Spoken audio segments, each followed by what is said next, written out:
सुप्रभात बच्चों। आज एक बार फिर से हम लोग व्याकरण के क्लास में उपस्थित हुए हैं। आप सभी का अभिनंदन है, स्वागत है। आज हम पढ़ने जा रहे हैं पाठ 11 क्रिया, जिसे कि मैंने महारानी बताया था। व्याकरण महल की महारानी क्रिया के विषय में बात करेंगे। तो इसमें प्रश्न आता है, क्रिया किसे कहते हैं? भेदों सहित लिखित। संज्ञा की तरह ही क्रिया भी विकारी शब्द है। जब मैंने संज्ञा पढ़ाया था तो मैंने आपसे कहा था कि संज्ञा विकारी शब्द है, इसे हम चेंज कर सकते हैं। जैसे स्त्रीलिंग को पुल्लिंग बना सकते हैं और पुल्लिंग को स्त्रीलिंग बना सकते हैं, है ना। तो क्रिया में भी ऐसा ही होता है। यदि स्त्रीलिंग स्टार्ट हो रहा है वाक्य तो क्रिया भी उस पर स्त्रीलिंग ही लगेगी, और यदि पुल्लिंग है तो पुल्लिंग ही लगेगी। इसका मतलब क्रिया भी विकारी शब्द होगी। जैसे संज्ञा की तरह ही क्रिया भी विकारी शब्द है, यानी इसका रूप लिंग तथा वचन के अनुसार बदलता रहता है। जैसे खाता, खाती, खाते, खाई, खाया, खाए, खाऊं आदि। अर्थात अब इसकी परिभाषा क्या बनती है? इसकी परिभाषा बनती है जिन शब्दों से किसी काम का होना या कुछ करना पाया जाए। क्या कहता है? जिन शब्दों से किसी काम का होना या करना पाया जाए उन्हें क्रिया कहते हैं। अब होना और करना का क्या मतलब? कुछ काम बच्चों अपने आप होते हैं, स्वतः होते हैं, वो नियमबद्ध हैं, वो होगा ही, वो वैसे ही होगा, स्वतः ही होगा, आपको नहीं करना है, वो कहलाते हैं होना। और जो काम हम करते हैं वो कर्म हमें करना पड़ता है, वो होता है करना।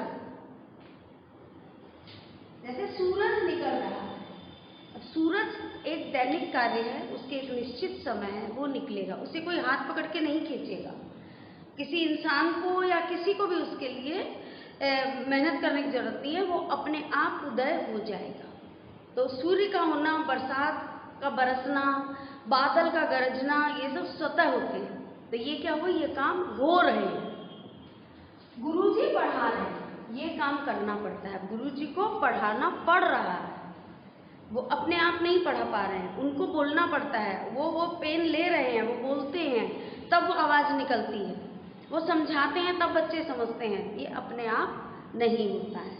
तो क्रिया का होना या करना पाया जाए वही क्रिया कहलाता है। अब क्रिया के दो भेद होते हैं। क्रिया के दो भेद होते हैं, एक सकर्मक और एक अकर्मक। अब देखो बच्चों, क्रिया जो है इसके विषय में मैं आपको थोड़ा डिटेल में बताना चाहती हूँ। क्रिया का कार्य क्या होता है? हम लोग ये जानेंगे कि क्रिया का कार्य क्या होता है। क्रिया गतिशीलता या स्थिरता का बोध कराती है। कोई चीज चल रही है या रुकी हुई है, इसका बोध भी क्रिया ही करवाती है। अब आप कहेंगे कैसे? तो जैसे आपका वाक्य है, बच्चे खेल रहे हैं, तो खेल रहे हैं तो बच्चे एक जगह बैठ कर नहीं खेल रहे हैं। हाँ, यदि बैठ के इंडोर खेल रहे हैं तो भी उनका हाथ पैर चल रहा है, मुंह चल रहा है, यानी गतिशील है। मैदान में खेल रहे हैं तो वो दौड़ रहे हैं, भाग रहे हैं, गिर रहे हैं, पढ़ रहे हैं, यानी वो गतिशील है, उनमें मूवमेंट है। लेकिन यदि बच्चा सो रहा है, ये भी तो क्रिया है, सोना भी एक क्रिया है, तो वो क्या है? ये स्थिरता बताता है। जब सो रहा है तो वो एक ही जगह पर है, शांति है चारों तरफ, और वो एक ही जगह पर है। तो ये हुआ स्थिरता, और गतिशीलता का बोध भी कौन कराता है? क्रिया करवाती है। अब है किसी काम के करने या होने का बोध। जैसा कि मैं पहले बता चुकी हूँ कि मैं लिख रही हूँ, अब इसमें क्या है कि ये करने का बोध हो रहा है, मुझे लिखना पड़ रहा है, मैं कर रही हूँ ये काम, तो ये हुआ करने का बोध बताया जा रहा है। और दूसरा हो रहा है कि वर्षा हो रही है, ये स्वतः हो रहा है, ये होने का बोध कर रहा है।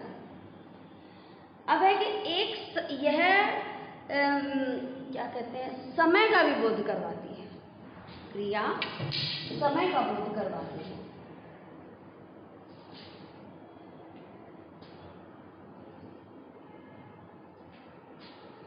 अब वो कैसे? अब जब हम वाक्य पढ़ते हैं वह लिख रहा है, तो लिख रहा है तो वर्तमान काल में है, तो समझ में आ जाता है कि एट प्रेजेंट वो लिख रहा है। और वह जब सेंटेंस रहता है आपका, वह लिख रहा था आया तो आपको पता चल गया कि ये काम तो हो चुका, लिख रहा था कार्य हो चुका है, यानी ये तो भूतकाल में हो चुका, बीत चुका। वह लिखेगा, सेंटेंस से आपको पता चल गया कि ये भविष्य में ये काम होना है, यानी कि क्रिया हमें समय का भी बोध कराती है। यह शारीरिक और मानसिक स्थिति का भी बोध कराती है बच्चों। आपकी शारीरिक स्थिति और मानसिक स्थिति कैसी है वो भी क्रिया अपने शब्दों से क्लियर कर देती है, सामने वाले को पता चल जाता है कि आपकी शारीरिक और मानसिक स्थिति कैसी है। अब जैसे हम लोग कहते हैं कि उसे चिंता सता रही है, तब चिंता तो कोई बॉडी से तो होगी नहीं, ये मानसिक स्थिति है। मैं चिंतित हूँ, ये हमारी कौन सी स्थिति है? इस वाक्य से क्या पता चलता है? हमारी मानसिक स्थिति का पता चलता है कि हम नॉर्मल नहीं है, हम चिंता में हैं। अब जब हम कोई बहुत कार्य करके आते हैं, हम थक जाते हैं, उसके लिए यदि हम लिखेंगे तो हम लिखेंगे मैं थक गया हूँ या वह थक गया। ये हमारी कौन सी स्थिति का बोध करा रही है? ये शारीरिक स्थिति का बोध करा रही है कि हमारी शारीरिक स्थिति कैसी है, वो थकी हुई। तो बच्चों इतना आपने जाना, इसकी परिभाषा भी आपने जान ली है। परिभाषा हमारी बनती है जिन शब्दों से किसी काम का होना या कुछ करना पाया जाए उसे क्रिया कहते हैं। जैसे सूरज निकल रहा है और गुरुजी पढ़ा है। अब बच्चों इसके भेद मैं आपको अगली कक्षा में बताऊंगी। तब तक आप इसकी परिभाषा और उसके उदाहरणों को मनन कीजिए और इन्हें याद कीजिए, मुखस्त कीजिए और समझिए। तो मैं इनके भेद लेकर के कल आपसे मिलती हूँ। धन्यवाद।